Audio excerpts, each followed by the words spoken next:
We'll turn to another story in the meantime. Millions of tickets for next year's London Olympics are on sale on a first-come, first-served basis this morning for people who were unsuccessful in the first-round ballot. Many people are reporting problems, though, getting onto the website. The Games Organising Committee insists it is working, though. Jo Wilson reports. The sports-mad Burke family from Nottinghamshire. Going to the Olympics was a dream for them, and initially they applied for over £1,700 worth of tickets. They got nothing. That at least qualified them for today's second round.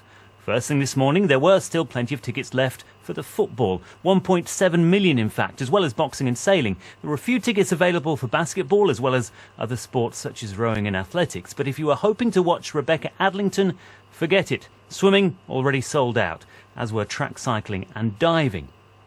The Burke family signed in at 6 o'clock this morning, and progress on the 2012 ticket website was slow. LOCOG insisted that it was working. Be patient, they urged. And for the Burkes, well, it worked. We were well planned and we'd sorted out what we wanted to go for and what alternatives, and in the end we just ended up going for anything because the things that we wanted weren't available. So it was a case of just trying to get the application done as quickly as possible to be able to press the submit button. My experience sitting in TV Centre was similar. Over an hour to submit a request for 2 sessions of women's basketball. Eventually my application got through, but like the Burkes, I'll have to wait a day or two to find out if I've actually got the tickets. Jo Wilson, BBC News.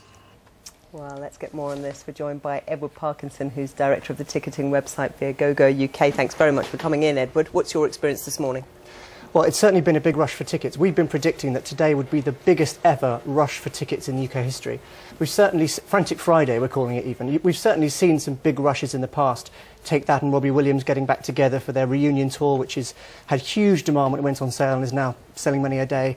Michael Jackson's comeback. But the Olympics is unique, with over 2 million tickets going on sale at one point in time. This is really set to break records. And so, I mean, as somebody who runs a ticketing website, are you sympathetic with the people who are trying to organise this ballot? Because, of course, they've come in for a lot of criticism.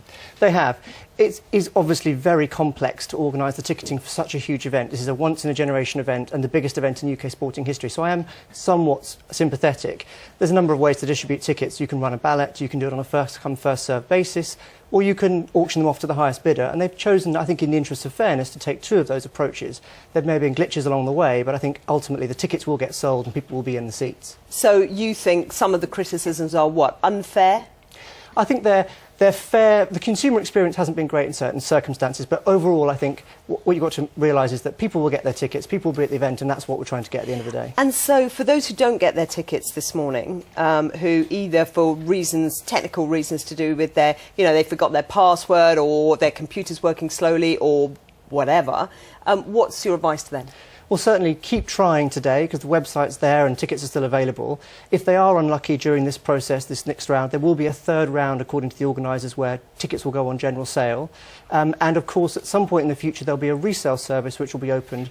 As an operator of a resale service via Viagogo, we're quite familiar with this, and obviously that helps people who've got tickets who don't no longer want them to resell them on, and those people who missed out perhaps to get another chance.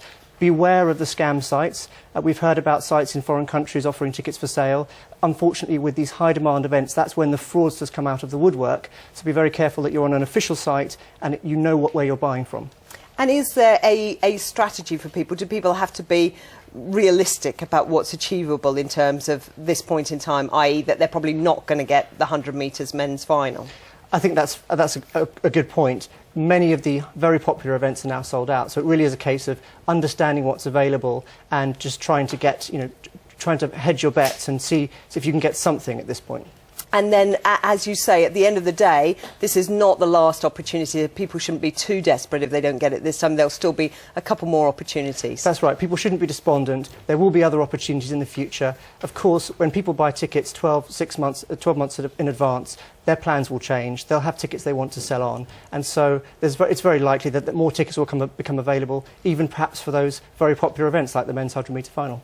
And yet, looking at this in the whole, you get a situation where, we heard from Bradley Wiggins, cyclist, yesterday. He was talking about it being a shambles because he couldn't get his family tickets to see whether he can hold on to his goal. It is astonishing, isn't it, when people who work for 4 years and they're there to defend their gold medal and their family can't get to see it. It does seem reasonable that athletes and their families should get tickets. I would certainly agree with you on that point.